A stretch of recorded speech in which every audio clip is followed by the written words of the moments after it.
do the rich people cringe and say, don't tell them that, Robert? Yes. Don't tell people what you know. Right. Keep them poor. So my father was the head of education, PhD, all that stuff. I go home and ask him, said, why don't we learn about money in school? And he looked at me and says, because the government doesn't let us teach that subject. The government tells us what we can teach and what we can't teach. And I thought that was strange. And I said, but aren't we going to school to learn about money? He says, no, your job is to get a job. I said, but you get a job to earn money.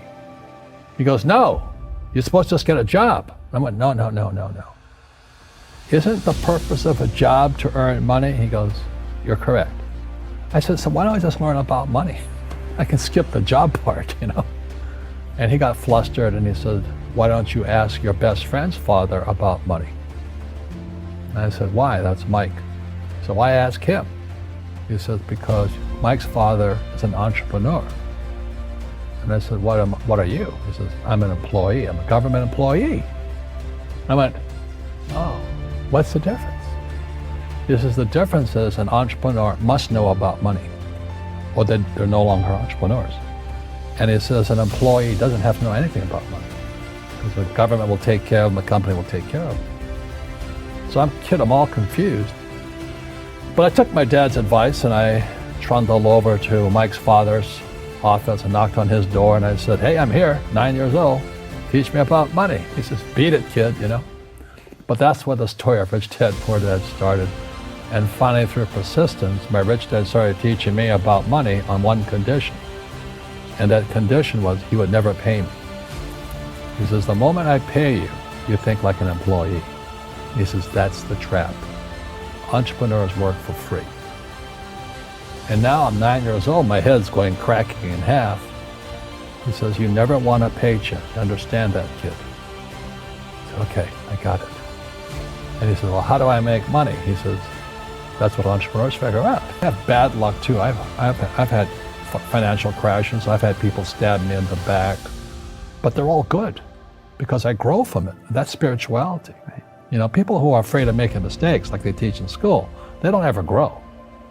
Because spirituality is there's good and there's bad, there's right and there's wrong, there's up and there's down. Most people only want to be right. They only want to be positive. Well, you can't have that. That's not reality. Poverty is passed on. It's taught in your families. And middle class is taught in families. And so the people right now who are sitting at home, who are struggling financially or worried about money or unhappy, they may be making a lot of money, but unhappy with what they're doing, it was probably taught to you. You know, your super ego was taught, get a job, work hard, or you'll never be rich, or the rich are evil, or whatever. Because the school system will never teach you about money. The school system was designed to teach you to be an employee, which is important, or a doctor or a lawyer, a specialist, but never about money.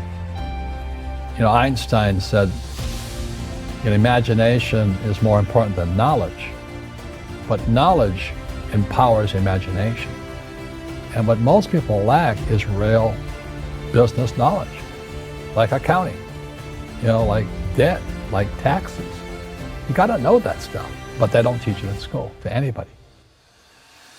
So, and then when people ask me, how did your rich dad learn this when your poor dad, a PhD, didn't?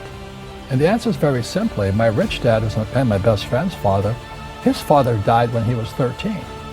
So rich dad had this family business at 13 to run. So he had to drop out of school, which was his blessing. You see, most teachers in school, they're out of ethics. They teach subjects they themselves don't practice. And so everybody's different. So what I say to young people is, you find your game. So my game financially is business, number one. Second is real estate.